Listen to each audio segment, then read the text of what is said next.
Argentina, tal como nosotros la conocemos, es decir, el Estado argentino, recién se va a consolidar hacia 1880.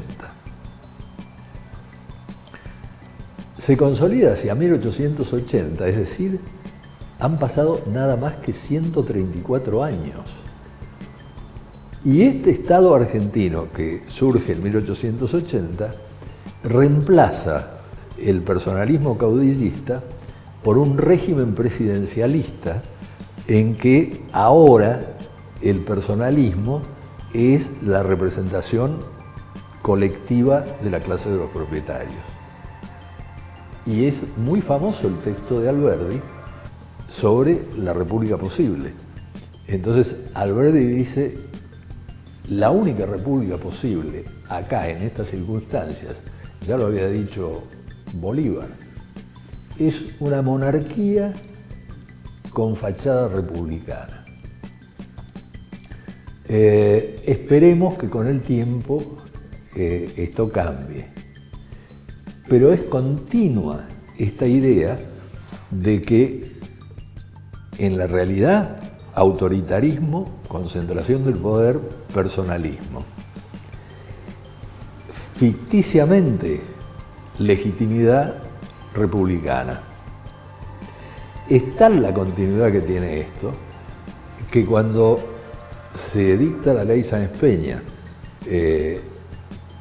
pretendidamente de sufragio universal, cuando las mujeres no podían votar, y en un momento en que obviamente los inmigrantes tenían enormes dificultades para hacerse ciudadanos. Si uno compara con Canadá, por ejemplo, en 1912, en Canadá ya la mitad de los inmigrantes se habían hecho ciudadanos canadienses. En Argentina no llegaban al 10%. Bueno, entonces, esta sociedad centrada en el personalismo lo refleja cuando son las primeras elecciones, las de 1916. Irigoyen es un caudillo personalista por excelencia, ¿no es cierto? Después va a comenzar el ciclo de los golpes militares a partir de 1930.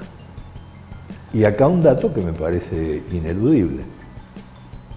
Desde 1930 hubo 13 golpes militares.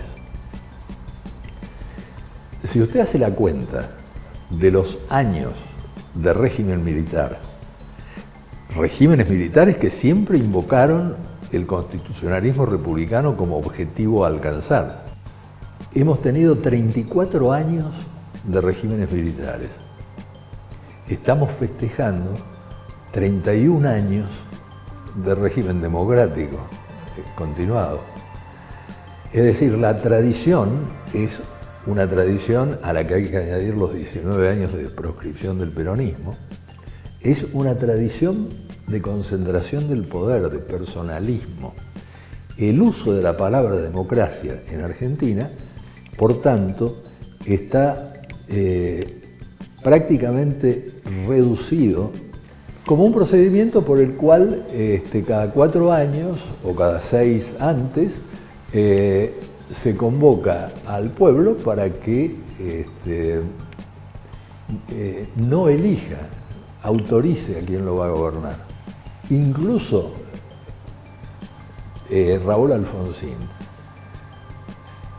¿qué es lo primero que hace cuando asume la presidencia? Si no lo primero, lo segundo que hace. Empezar a soñar con el tercer movimiento histórico. Es más, Jaroslavsky tiene una frase muy famosa que no diferiría mucho de lo que dice hoy o diría hoy la jefa de la bancada kirchnerista en diputados. Jaroslavsky dice, yo, si no fuera por Raúl, no sé si sería radical.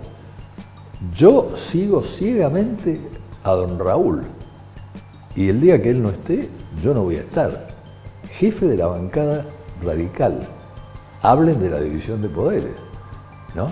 Pero esto es el radicalismo.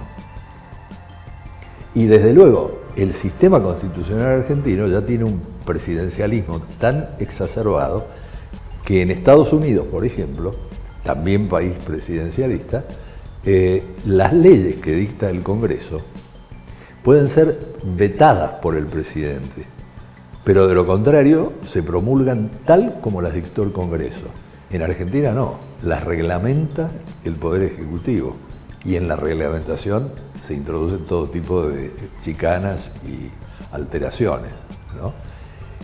Entonces digo, si vamos siguiendo esta historia, después de Alfonsín, que se tuvo que ir 6 meses antes, como todos recordamos, Menem, ¿no es cierto? ¿Qué declara Menem abiertamente a la revista Gente? Si yo hubiera dicho lo que yo pensaba hacer, no me votaba nadie. Es una concepción curiosa de la democracia. Tan curiosa como las candidaturas testimoniales que después va a consagrar Néstor Kirchner. ¿Qué quiere decir una candidatura testimonial? Que estamos mintiendo en el acto electoral, porque estoy votando a alguien que me está diciendo yo no voy a asumir, ¿no? Bueno, a lo que estoy tratando de apuntar es a que esta tradición personalista es un hilo rojo que recorre la historia argentina y que esa es la forma del agua en nuestro país. Obviamente cuando uno está hablando de concentración del poder y de gobiernos personalistas, está implicando que depende mucho de la persona el estilo que va a tener su gobierno, justamente por la centralidad que tiene la figura, en este caso, del presidente o de la presidenta. No tenemos que olvidar que Kirchner venía de haber suscrito las políticas menemistas como gobernador de Santa Cruz de los años 90. Y lo que hace es tratar de poner en práctica lo que podríamos llamar un keynesianismo criollo y rápidamente descubre la importancia política que tiene el tema de los derechos humanos y se aferra a eso, pero lo hace de una manera que después va a revelar todos sus aspectos negativos. Es como que eso se engrampa sobre una estructura económica y social creada por el neoliberalismo más exacerbado. Y hasta el día de hoy es muy notable. La ley de inversiones extranjeras de Martínez de Hoz sigue vigente. La reforma impositiva regresiva de Martínez de Hoz sigue vigente. Es decir, no ha habido cambios estructurales. Ha habido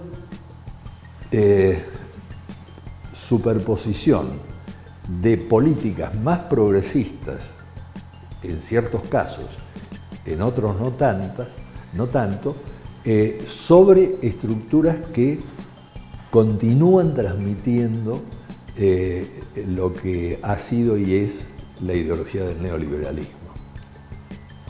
Y eso me parece que hoy en día explica por qué los famosos subsidios, por ejemplo, el 20% más rico de la población, de mayores ingresos, recibe un 46% de los subsidios. El 20% más pobre de la población recibe un 7% de los subsidios. Y el monto de los subsidios es 8 veces superior a la asignación universal por hijo, ¿no? Entonces, la discrepancia, la distancia entre el lenguaje de las palabras y el lenguaje de los hechos, que repite una trayectoria histórica de Argentina, ¿no? No ha hecho más que agrandarse. La corrupción no suele ser una preocupación central de los pueblos, en la medida en que su propia situación económica y social se mantenga o mejore, ¿no? empieza a preocupar a ciertos sectores la corrupción, porque fíjese que no hay ninguna encuesta que refleje que la corrupción tenga prioridad entre las preocupaciones de los argentinos. Empieza a preocupar cuando la plata no es reinvertida, por ejemplo. Ahora, si hay corrupción y los corruptos reinvierten la plata, porque corruptos no son solamente los funcionarios, son también quienes los corrompen, ¿no? Ahora, cuando comienza la fuga de capitales, bueno, ahí empieza una preocupación un poco mayor en ciertos sectores, no en los sectores populares, debo decirlo. Y la fuga de capitales en Argentina comienza con el gobierno de Cristina Kirchner. Hasta el 2007 no había fuga de capitales.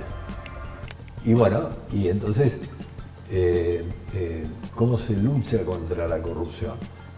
Bueno, se lucha contra la corrupción de maneras que nos llevan nuevamente al tema del constitucionalismo republicano. No hay una democracia representativa, a mi juicio, digna de su nombre, si no hay una organización de las separaciones. Es decir, sin una genuina división de poderes, eso no existe. Ahora, es notable que los kirchneristas se valgan de la debilidad de nuestras tradiciones democráticas para usar el argumento procedimentalista. Nosotros tenemos la mayoría, entonces podemos hacer lo que queremos porque tenemos la mayoría de los votos. En verdad, una democracia representativa tiene que ver con el voto, pero tiene que ver sobre todo con el estado de la opinión pública. Entonces, acá no se le presta atención al repudio de la opinión pública a las cosas que se están haciendo y sobre todo al desconocimiento de amplios sectores marginados. Ha aumentado la desigualdad en Argentina, la desigualdad y la pobreza son hoy iguales a las de la década del 90. No ha habido una mejora. Y el relato de este gobierno es un relato curioso, porque es un relato que se apropia de los logros de otro gobierno. Quiero decir, el relato comienza siempre en el 2003, para mostrar la recuperación fenomenal que hubo. Y efectivamente hubo una recuperación fenomenal que empezó con Duhalde, que empezó con Labaña como ministro de Economía de Duhalde, y que tiene que ver con la profundidad de la crisis del 2001-2002. Pero eso empieza a naufragar justamente con el gobierno de Cristina Kirchner. En todo el mundo hay 60.000 empresas que cotizan en bolsa. 60.000 empresas que cotizan en bolsa. De esas 60.000 empresas, 1.000 controlan el 50% de la bolsa.